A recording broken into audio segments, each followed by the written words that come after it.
अस्सलाम वालेकुम स्टूडेंट्स, मैं हूं मुस्तजाब हैदर, आपका फ़िज़िक्स टीचर।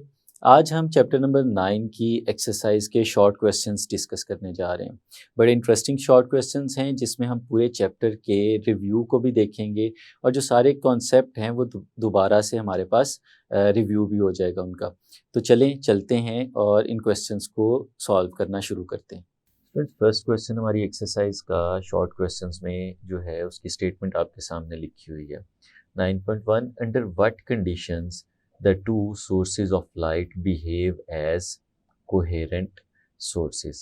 स्टूडेंट्स, पूछा जा रहा है कि दो लाइट के सोर्स अगर हमारे पास मौजूद हों तो हम उन सोर्सेज को कब कोहेरेंट सोर्सेज कह सकते हैं। तो स्टूडेंट्स, इसका आंसर जो है वो इस फॉर्म में हम लिखेंगे कि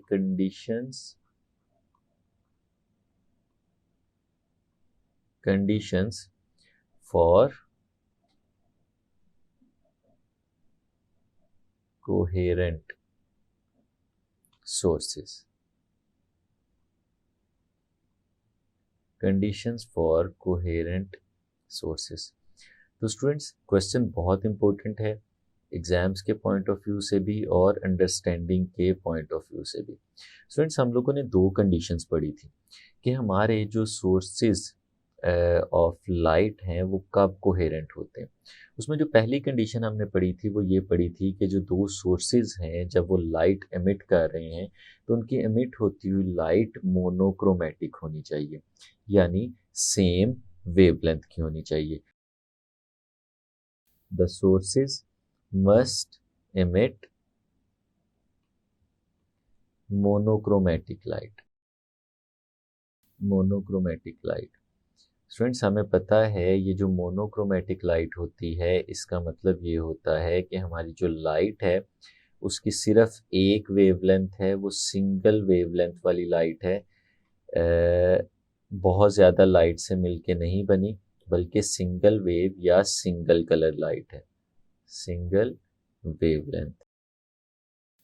वेवलेंथ होनी चाहिए। जैसे स्टूडेंट्स, हम लोग देखते हैं कि हमारे पास अगर वाइट लाइट है तो वो बहुत सारी वेवलेंथ से मिलके बनी है, बहुत सारे कलर से मिलके बनी है। वो जो लाइट है वो मोनोक्रोमेटिक नहीं होती। नाम से भी स्टूडेंट्स आप लोग देख सकते हैं, मोनो सिंगल को रिप्रेजेंट करता है, वन को रिप्रेजेंट करता है, और क्रोम जहाँ पे भी यूज़ होगा उसका मतलब होता है कि कलर की बात हो रही है। तो स्टूडेंट्स, जो लाइट है हमारे पास वो क्या होनी चाहिए, दोनों सोर्सेज जो हैं वो मोनोक्रोमेटिक लाइट एमिट कर रहे हों, यानी हम सिंगल वेवलेंथ की लाइट ले रहे हों। जो सेकंड कंडीशन है हमारे पास इसकी, वो है कि जो दोनों सोर्सेज से आने वाली लाइट है हमारे पास उनका फेज डिफरेंस कांस्टेंट होना चाहिए। The waves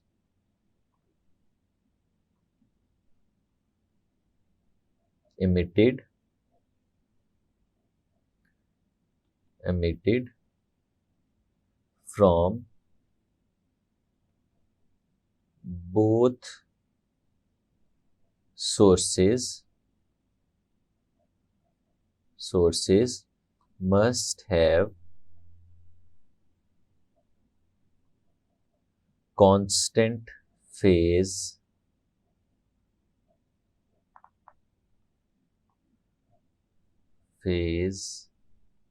difference।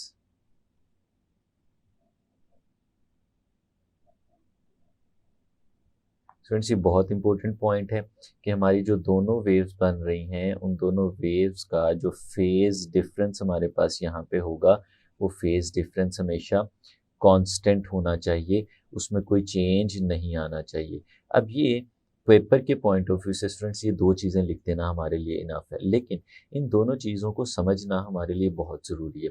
मोनोक्रोमेटिक का मैंने आपको बता दिया कि ये सिंगल वेवलेंथ होनी चाहिए, लेकिन ये जो कांस्टेंट फेज डिफरेंस है ये हम किस तरह से अचीव कर सकते हैं।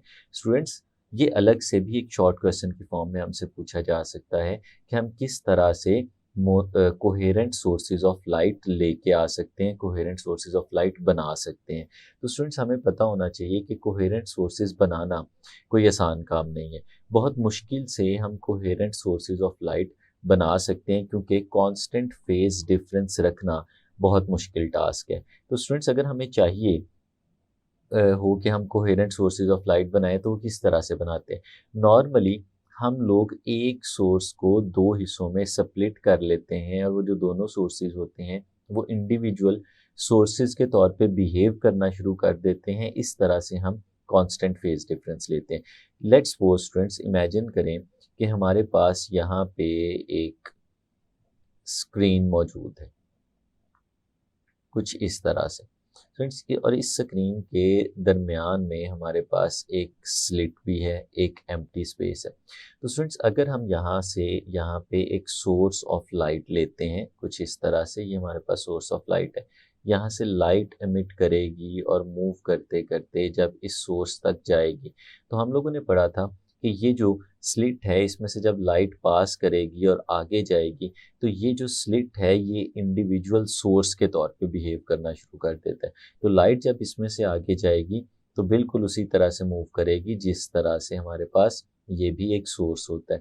तो स्टूडेंट्स, हम अगर क्या करें कि ये जो लाइट आ रही है इसका पीछे से एक ही सोर्स है, अगर हम इस लाइट को आगे एक ऐसी जगह से पास कराएं जिसमें फर्दर हमारे पास दो स्लिट्स मौजूद हों, तो स्टूडेंट्स क्या होगा कि जब ये लाइट आगे पहुंचेगी और इन स्लिट्स तक जाएगी तो ये जो दोनों स्लिट्स हमें यहाँ पे नज़र आ रही हैं, ये स्लिट्स इंडिविजुअल सोर्सेज के तौर पे बिहेव करना शुरू कर देंगी। इसमें से लाइट निकल के इस तरह आगे की तरफ जा रही है और जो दूसरा सोर्स है वहाँ से भी लाइट इसी तरह आगे की तरफ मूव करना शुरू कर देगी। और स्टूडेंट्स, हम लोग देखते हैं कि अब ये दो लाइट्स जो हैं ये ओवरलैप कर रही हैं, और ये अगर सोर्स हमारा पीछे से जो हम लोगों ने लिया हुआ था, अगर ये सोर्स मोनोक्रोमेटिक है तो स्टूडेंट्स ये लाइट आगे जाके भी मोनोक्रोमेटिक ही रहने वाली है। लेकिन ये जो मोनोक्रोमेटिक लाइट है अब ये दो हिस्सों में डिवाइड हो गई है, एक ये सोर्स के तौर पे बिहेव कर रही है स्लिट, और एक ये स्लिट भी सोर्स के तौर पे बिहेव कर रही है। तो स्टूडेंट्स, अब ये जो दोनों लाइट्स हमें आगे मिल रही होंगी जो ओवरलैप कर रही होंगी, उनका जो फेज डिफरेंस है यहाँ पे वो फेज डिफरेंस कांस्टेंट रहेगा, वो चेंज नहीं हो रहा होगा। यानी स्टूडेंट्स, हम कांस्टेंट फेज डिफरेंस ले किस तरह से सकते हैं कि हम एक ही सोर्स से लाइट लें और उस लाइट को आगे दो सोर्सेज के अंदर डिवाइड कर दें, स्प्लिट कर दें और फिर उन्हें ओवरलैप कराएं, तो इस तरह से हम लोग कांस्टेंट फेज डिफरेंस भी अचीव कर सकते हैं। तो ये अलग से एक शॉर्ट क्वेश्चन बनता है जो इसी क्वेश्चन के रेफरेंस में है। अगर ये आएगा तो आप इसका आंसर इसी तरह से दे सकते हैं कि we can create two coherent sources by splitting a one source into two different sources, और ये हमने उसकी प्रैक्टिकल एक एग्जांपल भी देख ली। नेक्स्ट क्वेश्चन स्टूडेंट्स आपके सामने लिखा हुआ है 9.2, how is the distance between interference fringes affected by the separation between the slits of Young's experiment. Students, हमें ये बताना है कि हमारी जो फ्रिंजेस बन रही हैं उनके दरमियान जो डिस्टेंस है वो किस तरह से इफेक्ट होता है by separation between the slits of Young's experiment. तो स्टूडेंट्स, इसका आंसर जो है वो तो बहुत सिंपल है, लेकिन उसमें कुछ एक्सप्लेनेशंस हैं जो हमें अच्छे से यहाँ पे देखनी है। पहली चीज़ क्या है स्टूडेंट्स, अगर हम उस एक्सपेरिमेंट को याद करें तो एक्सपेरिमेंट कुछ इस तरह से था, यंग्स डबल स्लिट एक्सपेरिमेंट, कि उसके अंदर सबसे पहले स्टूडेंट्स हमारे पास एक स्क्रीन थी कुछ इस तरह से, और उस स्क्रीन के दरमियान में एक स्लिट थी जो यहाँ पे हमें बनी हुई नज़र आ रही है। ये स्टूडेंट्स हमारे पास स्क्रीन है और उस स्क्रीन के दरमियान में एक स्लिट है कुछ इस तरह से। अब स्टूडेंट्स, हम लोग लेते थे एक सोर्स ऑफ लाइट, और उस सोर्स ऑफ लाइट से क्योंकि हमने उसे फासले पे रखा हुआ होता था तो हमारे पास प्लेन वेव फ्रंट्स की फॉर्म में लाइट जो थी वो स्लिट तक आती थी, और फिर जब वो स्लिट में से पास करती थी तो हमारे पास स्फेरिकल वेव फ्रंट्स बनते थे और वो लाइट इस तरह से आगे की डायरेक्शन में ट्रैवल करती चली जाती थी। और फिर उसके आगे हम लोग क्या करते थे स्टूडेंट्स कि एक और इस तरह से स्क्रीन रखते थे, लेकिन अब की बार हमारी जो स्क्रीन होती थी उस स्क्रीन के अंदर हम लोगों ने दो स्लिट्स बना दी थी, जैसे यहाँ पे आपको नज़र आ रहा है।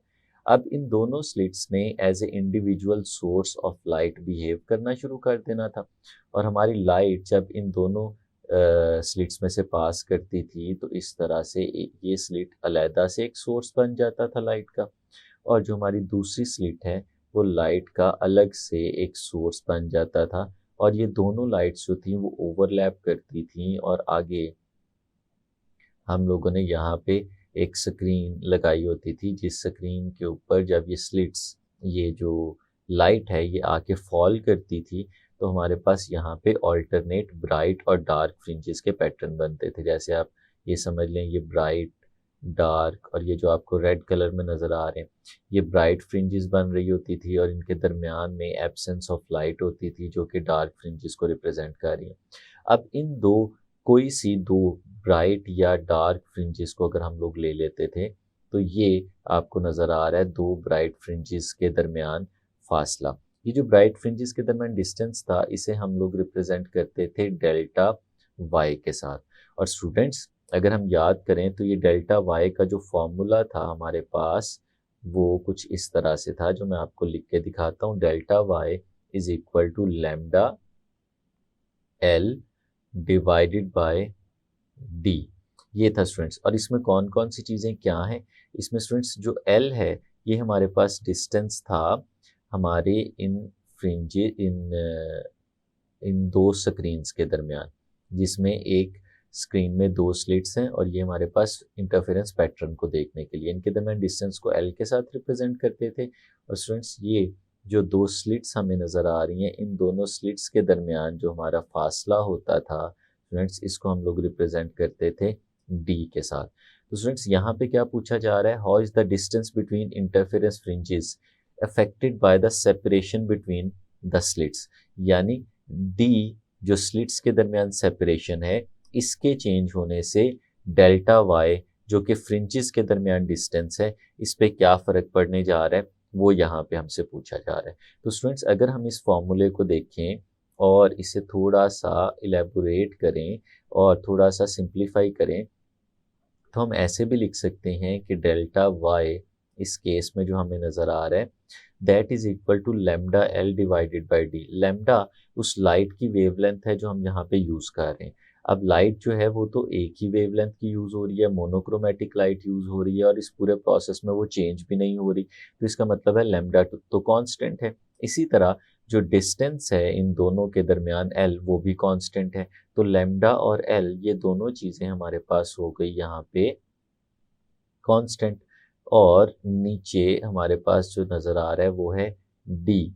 तो अगर लैम्डा और एल को कांस्टेंट कर दें तो ये एक्सप्रेशन कुछ इस फॉर्म में आ जाता है, और फिर यहीं से हम एक और इसको फर्दर सिंप्लीफाई करके हम ऐसे भी लिख सकते हैं। हमें पता है कि इक्वल और कांस्टेंट को जब हम हटाते हैं तो हमारे पास प्रोपोर्शनैलिटी साइन आ जाता है। तो delta Y is proportional to 1 over D, हमारे पास ये रिलेशन आ जाएगा। तो स्टूडेंट्स, इसको देख के फिर हम अपना आंसर यहाँ पे बहुत आसानी से दे सकते हैं कि डेल्टा वाई और डी के दरमियान इन्वर्स रिलेशन है।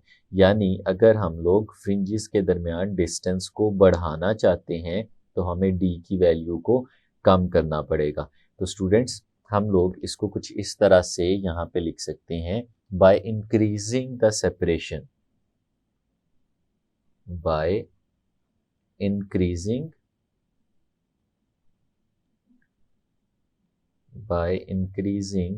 the separation between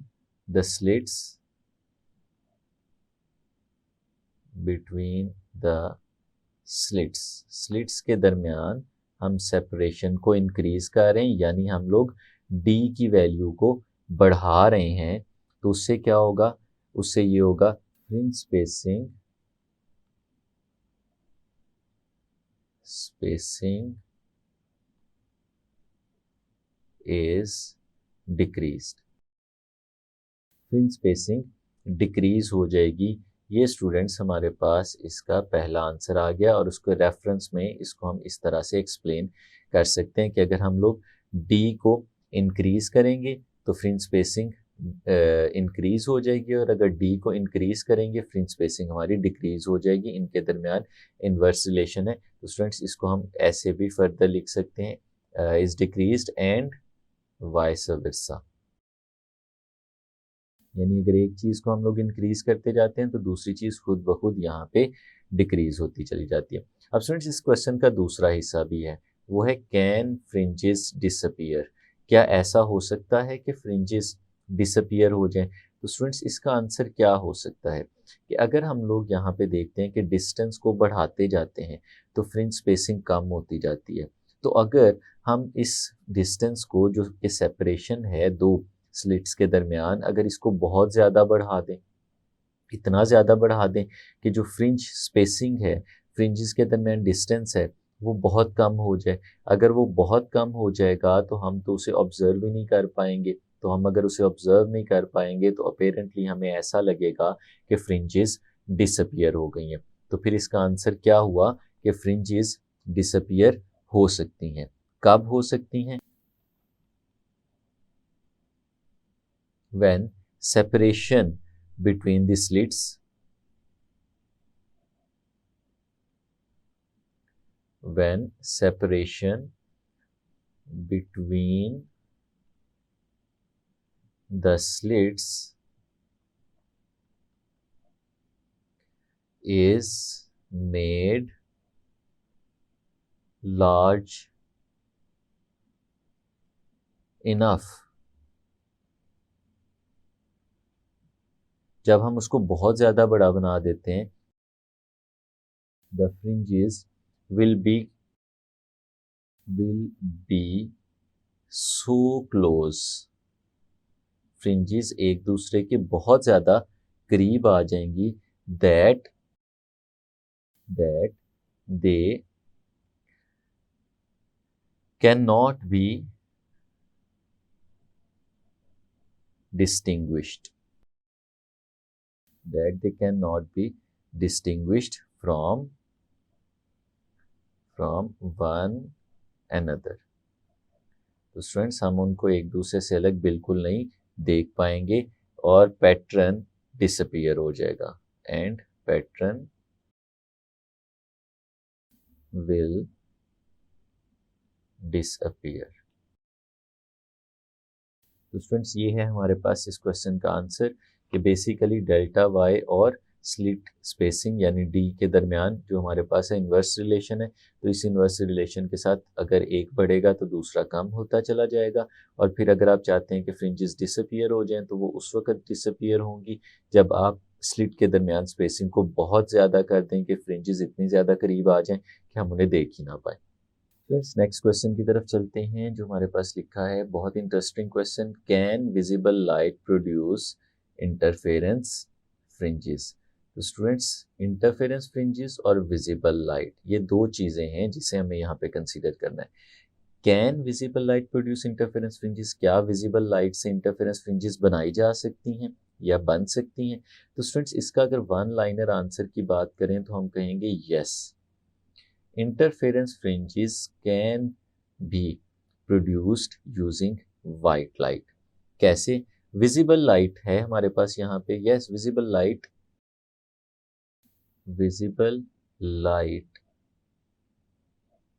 can produce interference fringes। Visible light interference fringes बना सकती है। अब स्टूडेंट्स यहाँ पे कुछ क्वेश्चंस हैं जो बड़े इंपॉर्टेंट हैं, हमें कॉन्सेप्ट बिल्डिंग के लिए उनका पता होना चाहिए। पहली चीज़ कि हम यहाँ पे विजिबल लाइट किसको कह रहे हैं। स्टूडेंट्स वैसे तो जनरली हम विजिबल लाइट कहते हैं वाइट लाइट को, यानी यहाँ पे जो विजिबल लाइट की बात हो रही है ये हमारी वाइट लाइट है। और स्टूडेंट्स हम लोग जानते हैं कि वाइट लाइट जो है वो कंसिस्ट करती है बहुत सारी वेवलेंथ्स के ऊपर। There are large number of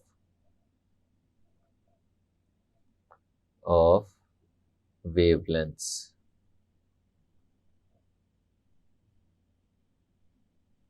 in white light. White light में बहुत सारी वेवलेंथ्स होती हैं। अब स्टूडेंट्स कंफ्यूजिंग चीज़ क्या है? कंफ्यूजिंग चीज़ ये है कि हम लोगों ने ये चीज़ सीखी थी कि इंटरफेरेंस होती कब है। हमने देखा था कि इंटरफेरेंस की दो कंडीशंस थी। Conditions for interference.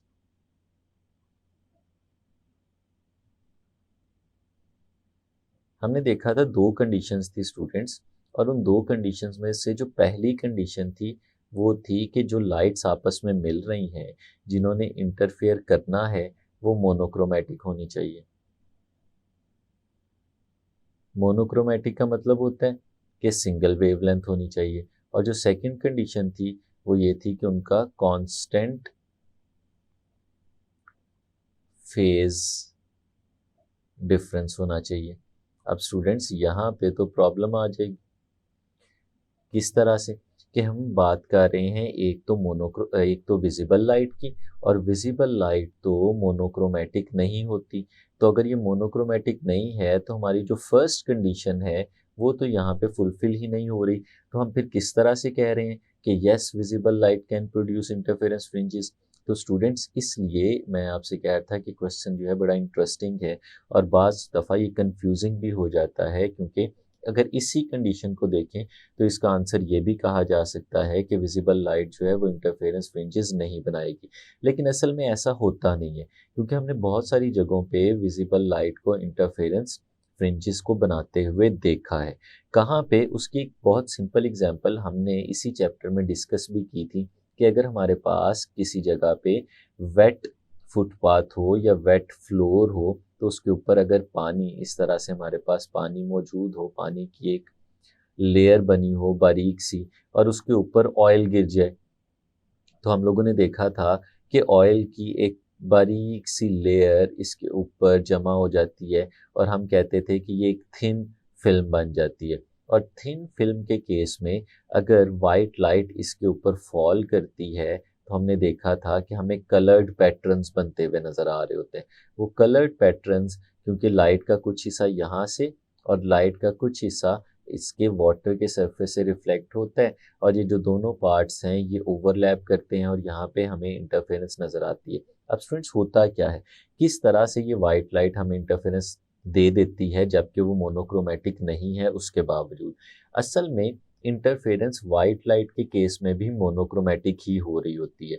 लेकिन होता क्या है, क्योंकि वाइट लाइट में बहुत सारी वेवलेंथ्स हैं, there are large number of wavelengths in white light, तो हम क्या करते हैं कि अगर हमें कोई ऐसी चीज़ मिल जाए जो उन वेवलेंथ्स को एक दूसरे से अलग कर सके, जैसे कि यहाँ पे एक थिन फिल्म थी कि लाइट जब इसके ऊपर पड़ी तो लाइट का कुछ हिस्सा यहाँ से रिफ्लेक्ट हो गया और कुछ हिस्सा नीचे चला गया, और नीचे वाटर की सरफेस से रिफ्लेक्ट होके वापस आया, तो ये दोनों के दरमियान एक पाथ डिफरेंस क्रिएट हो गया। और चूंकि थिन फिल्म बहुत ज़्यादा एक दूसरे के करीब होती है, तो ये ओवरलैप कर जाती हैं प्रैक्टिकली। अब इस केस में क्या होता है कि ऐसा पॉसिबल है कि वाइट लाइट में जो लार्ज नंबर ऑफ वेवलेंथ्स नज़र आ रही हैं, उन लार्ज नंबर ऑफ वेवलेंथ्स में से कुछ खास वेवलेंथ्स इंटरफेयर कर लें, और वो वाली वेवलेंथ्स इंटरफेयर करेंगी जो मोनोक्रोमैटिक होंगी with respect to each other.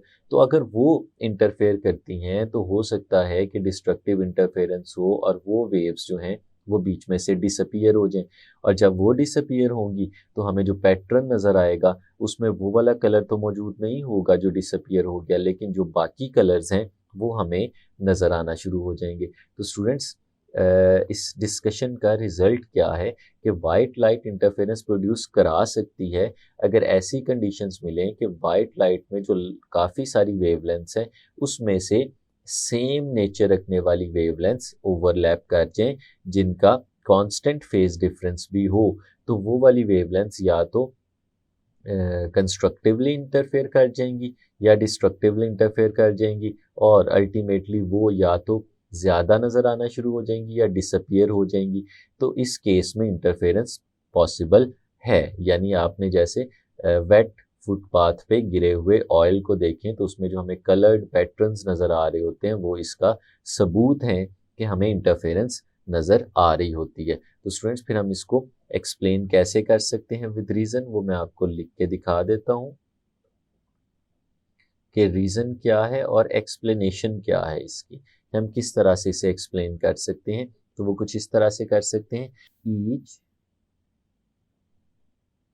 Wavelength wavelength in visible light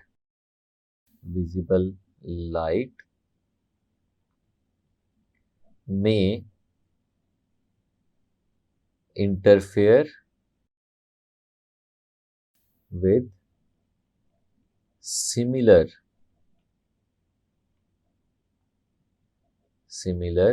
wavelength with constant phase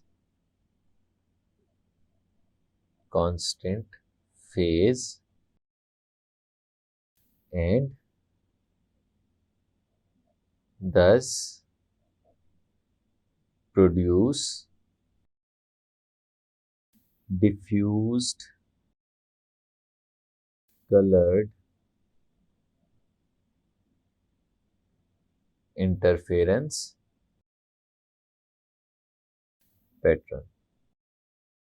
तो स्टूडेंट्स यकीनन आपको समझ आ गया होगा कि वाइट लाइट में बहुत सारी जो वेवलेंथ्स हैं उनमें से कोई ख़ास वेवलेंथ्स आपस में इंटरफेयर कर सकती हैं, और जब वो इंटरफेयर करेंगी तो अगर डिस्ट्रक्टिवली कर रही हैं तो वो एलिमिनेट हो जाएंगी वाइट लाइट में से, और अगर कोई एक वेवलेंथ एलिमिनेट हो जाती है तो बाकी डिफरेंट कलर्स आपको नज़र आना शुरू हो जाएंगे। जैसे रेनबो के अंदर, कौसे कज़ा के अंदर हमें डिफ्यूज्ड कलर नज़र आते हैं, उस तरह का डिफ्यूज्ड कलर इंटरफेरेंस पैटर्न हमें नज़र आना शुरू हो जाएगा। जी स्टूडेंट्स, नेक्स्ट क्वेश्चन है हमारा 9.4। In Young's experiment one of the slits is covered with blue filter and the other with red filter, what would be the pattern of light intensity on the screen? बड़ा interesting question. Students, हमें पता है कि Young's double slit experiment के अंदर अगर हम screens की बात करें तो हमारे पास कुछ इस तरह से होता है कि एक स्क्रीन है जिसके अंदर हमने यहाँ पे सिंगल स्लिट ली हुई है, उसके बाद हमारे पास एक आगे स्क्रीन होती है जिस स्क्रीन के ऊपर हम लोगों ने दो स्लिट्स ली होती हैं, और इन दो स्लिट्स के आगे हमारे पास यहाँ पे इंटरफेरेंस के पैटर्न को देखने के लिए एक स्लिट मौजूद होती है। लेट्स सपोज स्टूडेंट्स, यहाँ पे पीछे हमारे पास एक सोर्स ऑफ लाइट है जहाँ से लाइट हमारे पास मूव करते हुए आ रही है प्लेन वेव फ्रंट्स की फॉर्म में, और जब वो इसमें से पास करती है तो वो इस तरह से आगे मूव करती है और ये दो स्लिट्स तक पहुंच जाती है। अब स्टूडेंट्स, क्या कहा जा रहा है? वो कहा यह जा रहा है कि if one of the slit is covered with blue filter, अब ये जो स्लिट हमें यहाँ पे नज़र आ रही है, हम इसके ऊपर एक ब्लू कलर का फिल्टर लगा देते हैं, ये ब्लू फिल्टर है। अब ब्लू फिल्टर का क्या मतलब है स्टूडेंट्स? ब्लू फिल्टर का मतलब ये है कि इसमें से जो लाइट आगे की तरफ जाएगी वो ब्लू कलर की होगी, और जो दूसरी स्लिट हमें नज़र आ रही है हम इसके ऊपर लगा देते हैं रेड कलर का फिल्टर। अब रेड फिल्टर का मतलब क्या है कि इससे जब लाइट आगे की तरफ जाएगी तो वो रेड कलर की लाइट जाएगी। तो स्टूडेंट्स, हमारे पास यहाँ से आगे जाने वाली लाइट जो है वो रेड कलर में जाएगी, और जो दूसरे फिल्टर से हमारे पास लाइट जा रही है वो लाइट जाएगी हमारे पास ब्लू कलर की। अब स्टूडेंट्स, क्वेश्चन ये पूछा गया है कि यहाँ पे जो हमें पैटर्न नज़र आएगा इंटरफेरेंस का वो किस तरह का होगा। तो स्टूडेंट्स, क्वेश्चन तो ये उठता है क्या हमें यहाँ पे कोई पैटर्न भी नज़र आएगा या नहीं आएगा। तो स्टूडेंट्स, हमें पता है कि इंटरफेरेंस की जो पहली कंडीशन थी, वो फर्स्ट कंडीशन क्या थी कि इंटरफेरेंस हमें विजिबली उस वक़्त नज़र आएगी जब दो लाइट्स जो इंटरफेयर कर रही हैं वो दोनों मोनोक्रोमैटिक हो। और दूसरी कंडीशन क्या थी हमारे पास? दूसरी कंडीशन ये थी कि कांस्टेंट फेज डिफरेंस हो। तो स्टूडेंट्स, यहाँ पे देखें क्या हमारी ये दोनों कंडीशंस फुलफिल हो रही हैं? स्टूडेंट्स, पहली कंडीशन मोनोक्रोमैटिक है तो यहाँ पे तो फर्स्ट कंडीशन ही फुलफिल नहीं हो रही। एक लाइट जो है वो ब्लू कलर में मिल रही है और एक लाइट जो है वो रेड कलर में मिल रही है। तो इसका क्या मतलब है? इसका मतलब है ये मोनोक्रोमैटिक नहीं है, दोनों की वेवलेंथ्स डिफरेंट होंगी। तो स्टूडेंट्स, इसका आंसर फिर हम लोग कुछ इस तरह से लिख सकते हैं, no interference pattern will be observed on the screen। Screen के ऊपर हमें कोई भी इंटरफेरेंस पैटर्न नज़र नहीं आएगा।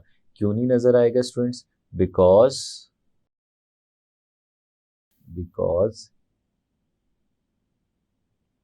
First condition of detectable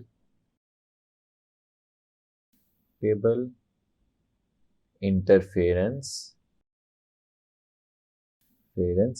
is not satisfied here.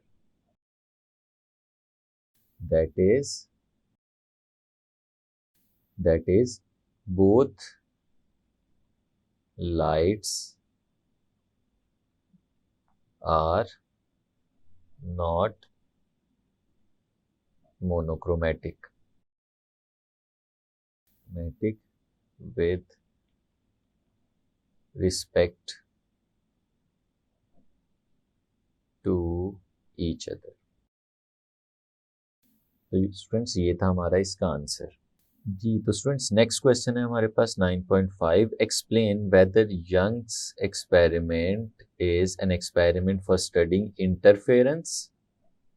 Interference और डाइफ्रैक्शन इफेक्ट्स ऑफ लाइट।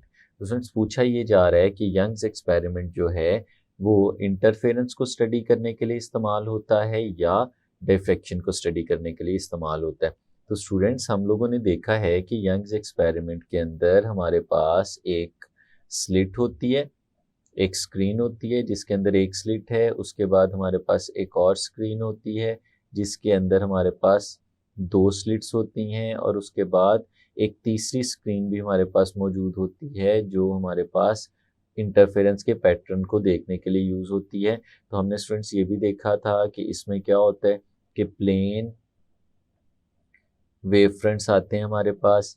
यहाँ से पहली स्लिट में से जब लाइट पास करती है तो ये प्लेन वेव फ्रंट्स जो हैं वो स्फेरिकल वेव फ्रंट्स की फॉर्म में आगे जाते हैं। फिर इन दोनों स्लिट्स में से वो लाइट जो है वो आगे मूव करती चली जाती है, और हमें फिर ये जो स्क्रीन है इसके ऊपर ऑल्टरनेटिवली ब्राइट डार्क इस तरह के हमें पैटर्न्स नज़र आना शुरू हो जाते हैं। तो स्टूडेंट्स अगर हम लोग देखें तो बेसिकली ये एक्सपेरिमेंट जो डिज़ाइन किया गया है उसमें जो चीज़ हम लोग स्टडी कर रहे हैं वो है इंटरफेरेंस ऑफ लाइट। लेकिन स्टूडेंट्स हम लोग जानते हैं कि डाइफ्रैक्शन क्या होती है। डाइफ्रैक्शन तो ये होती है कि अगर लाइट किसी भी नैरो ऑब्जेक्ट में से पास करे, नैरो ओपनिंग में से पास करे, तो वो अपने स्ट्रेट पाथ से बेंड हो जाती है, अपना रास्ता बदल लेती है, रास्ता चेंज कर लेती है। तो स्टूडेंट्स हम लोग अगर इस चीज़ को देखें और हम लोग जो बचपन से पढ़ते आ रहे हैं उसको सीखें तो हमें तो पता है लाइट ट्रैवल करती है स्ट्रेट लाइन में। तो अगर हम इसी चीज़ को यहाँ पे देखें और हम कुछ इस तरह से कहें कि हमारे पास एक स्लिट है यहाँ पे और इसमें से लाइट पास करके आगे जा रही है, और हमारे पास आगे एक और स्क्रीन भी मौजूद है उस पर लाइट गिरती है। तो अगर तो स्टूडेंट्स लाइट सिर्फ स्ट्रेट लाइन में ट्रैवल कर रही है और यहाँ से लाइट आगे जा रही है और सिर्फ इतनी ओपनिंग मिली है, तो स्टूडेंट्स फिर वो लाइट तो बिल्कुल सीधा इस एंड पे चली जानी चाहिए और हमें सिर्फ इस जगह पे लाइट नज़र आनी चाहिए, ऊपर या नीचे किसी जगह पे लाइट नज़र नहीं आनी चाहिए, क्योंकि लाइट तो बिल्कुल स्ट्रेट लाइन में ट्रैवल करते हुए आगे की तरफ जा रही। लेकिन स्टूडेंट्स अगर हम इस एक्सपेरिमेंट को देखें तो हमें ये अपर पार्ट के ऊपर भी इधर भी ये हमें वो सारे ब्राइट स्पॉट्स नज़र आ रहे हैं, ब्राइट फ्रिंजेस नज़र आ रही हैं। तो इसका मतलब है लाइट सीधी आगे नहीं गई, बल्कि लाइट तो ऊपर वाली जगहों पे भी गई है और लाइट नीचे वाली जगहों पे भी गई है। यानी जो लाइट है स्टूडेंट्स वो इस स्मॉल ओपनिंग से, ये जो स्लिट की फॉर्म में हमें नज़र आ रही है, यहाँ से वो बेंड हो गई है।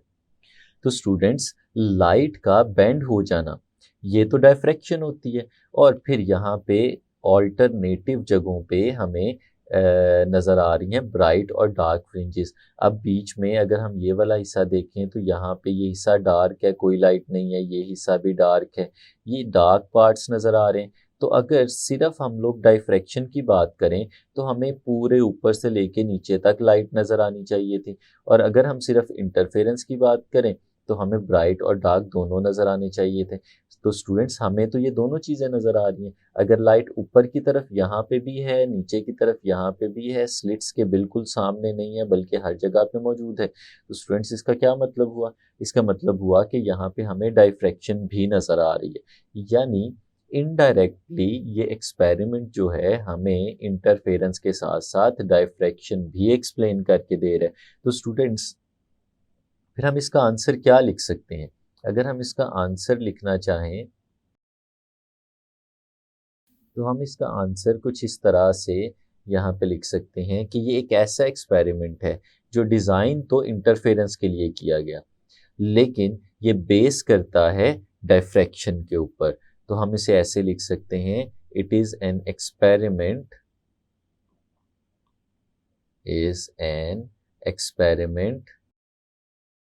designed to study interference of light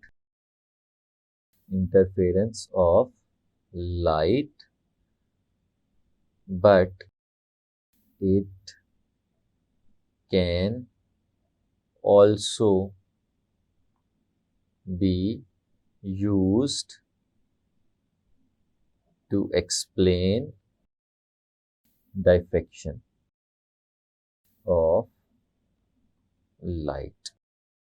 तो स्टूडेंट्स फिर इसका आंसर ये है कि ये क्या कर रहा है, ये दोनों चीज़ों के बारे में हमें बता रहा है, डायफ्रैक्शन के बारे में भी बता रहा है और इंटरफेरेंस के बारे में भी बता रहा है। तो इन दोनों चीज़ों को अलग अलग कैसे हम लोग बता सकते हैं कि alternate dark and bright fringes, alternate dark and bright fringes represents interference, और दूसरा क्या है, bending of light around the edges of slits represent diffraction. तो ये ऐसा एक्सपेरिमेंट हो गया स्टूडेंट्स जहाँ पे हम लोग इंटरफेरेंस को भी देख रहे हैं और साथ ही साथ हम लोग डिफ्रैक्शन को भी देख रहे हैं।